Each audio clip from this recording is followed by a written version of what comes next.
Alright guys, happy holidays from Victory Smokehouse. I'm Pitmaster Chris. We're super excited about our holiday brisket distribution all across the nation. So we want to show you guys our process. So we're going to get started here in a bit. Show you guys really burn aged hardwoods, hickory, oak, cherry. This is where the process begins. Alright guys, so now you're inside one of our mobile units here. This is our custom built reverse flow smoker.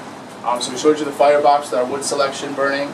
Heat comes from our firebox, travels underneath the baffle plate as its reverse flow comes to the other end of our smoker and then returns to one of our two chimneys, depending how we're monitoring our temperature between the three doors. So our left door here, we have our finished product, about 9.5, like I said, 10 hours. We smoke very low and slow.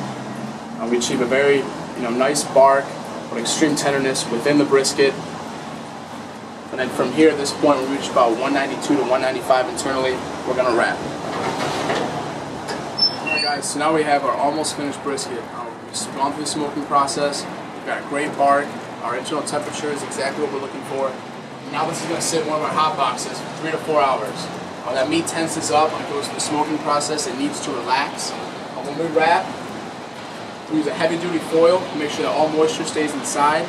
Like I said, 3 to 4 hours in this box. Ready to serve at that point. Alright, so now we're in a home kitchen, similar to what your environment I imagine is going to be like. Basically, very simple with this procedure. You want your oven set to 250. You want to plan for about 10 to 12 minutes per pound of the brisket. So we're looking at between 45 minutes to an hour. I would plan 60 minutes for the reheating process. When you get your brisket, it's going to be in the vacuum sealed packaging. You don't let that thaw, right? So you're going to place it, the best way to do this is to place it within your refrigerator for a day or so. And keep it in the vacuum sealed packaging. And then you can flex it, make sure there's nothing still frozen within it. I guess just follow standard thawing procedure. Once that's done, remove it from that vacuum sealed packaging.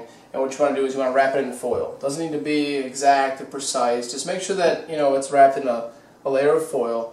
Set the oven at 250, place that inside, and you're good to go. So within 60 minutes, take it out. This brisket here has already been sitting at 250 for about the same time. We're going to let this sit for about 10 to 15 minutes at least before you begin to slice so that it can relax again. And then we'll take it out of the foil and we'll begin the slicing procedure.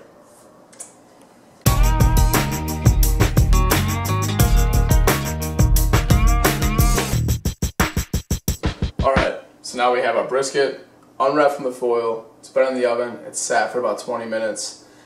Now we're going to get to slicing. And this can be, you can't really completely mess it up, but there's a way to slice brisket. So we're going to get in a second. Now you have many options in slicing. So you want to choose a very sharp knife, particularly longer, so you can cut through the length of the brisket. If you have a chainsaw in your kitchen, like we do sometimes, don't use it. Alright, let's get into our knife now. You want to place this brisket from length to length, and you want to have your, longer fork placed in the center, perpendicular to that length. So we're going to slice in the center first, and we'll go from there.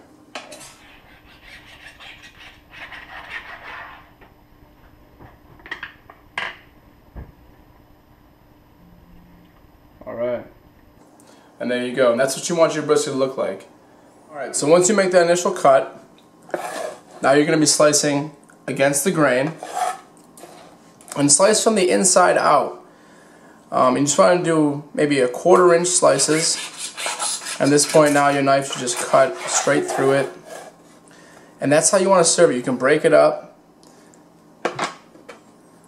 and plate it with half-length slices such as this. And one quick thing, if you're going to be serving this throughout the day, you don't know maybe when your guests are going to arrive or you just a long day through the holidays, you can take this, say we leave it just like this now, right, with these two quantities unsliced, you can put it back in some foil, and if you need to, add a little beef broth. That helps a lot, if you're going to be having a long period of time that you want to serve this, and it'll come out just the same, very moist, very tender, and just falling apart. So we just want to thank you guys for your support and for your orders. We hope to see you guys soon if you're in the area. If not, follow us online, get to our website, and we'll be happy to get you guys anything you need. So thank you very much, and happy holidays.